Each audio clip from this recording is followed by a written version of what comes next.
data per hari ini sudah ada 21 provinsi yang melaporkan kasus kurang dari 10, bahkan 8 diantaranya melaporkan tidak ada kasus sama sekali. Sebagai contoh, Kalimantan Tengah hari ini tidak melaporkan ada kasus baru, namun melaporkan ada 11 kasus yang sembuh. Kemudian kita lihat ada 10 provinsi yang kenaikannya di bawah 5, di antaranya adalah Sulawesi Tenggara hari ini melaporkan 2 kasus baru positif, tapi ada 10 kasus yang sudah sembuh. Demikian juga Sulawesi Barat, Kepulauan Riau ada 1 kasus yang sembuh 5 orang. Inilah yang kemudian kita yakini bahwa sebagian besar masyarakat kita telah memahami betul tentang hal-hal yang bisa dilakukan untuk mencegah terjadinya penularan COVID-19.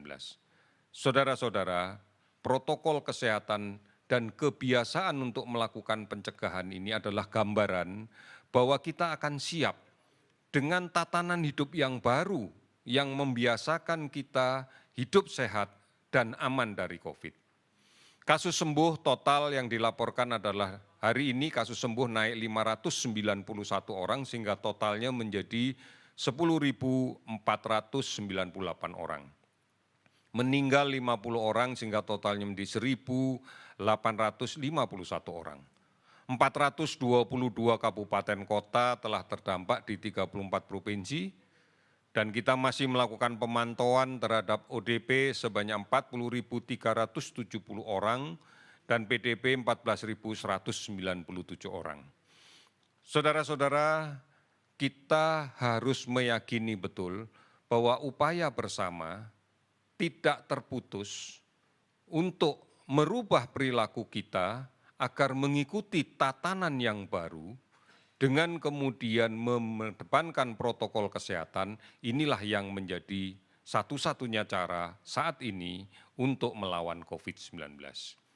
Saudara dapat mengikuti berbagai berita, berbagai imbauan, berbagai anjuran, berbagai rencana kerja pemerintah dari beberapa informasi yang telah kami sediakan di berbagai situs resmi kita, baik di covid19.go.id ataupun melalui call center akun 119 extension 9, ada akun media sosial @lawancovid19, Halo Kemkes, dan banyak sekali aplikasi online dan layanan telemedicine yang lain.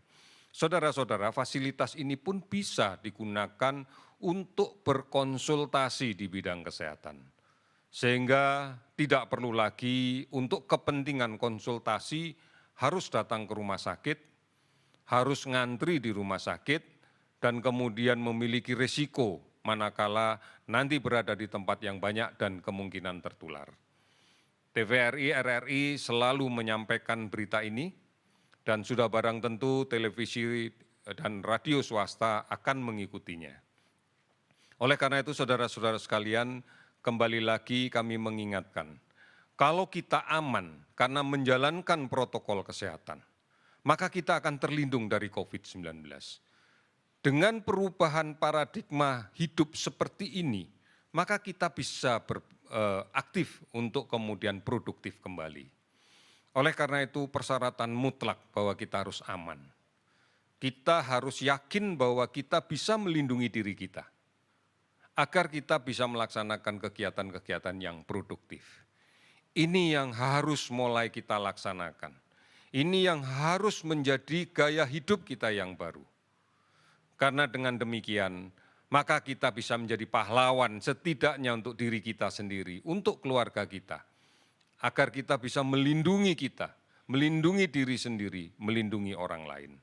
Keyakinan ini yang pasti akan bisa kita lakukan. Optimisme ini pasti kita bisa lakukan. Kita pasti bisa. Indonesia pasti bisa. Sekian dan terima kasih.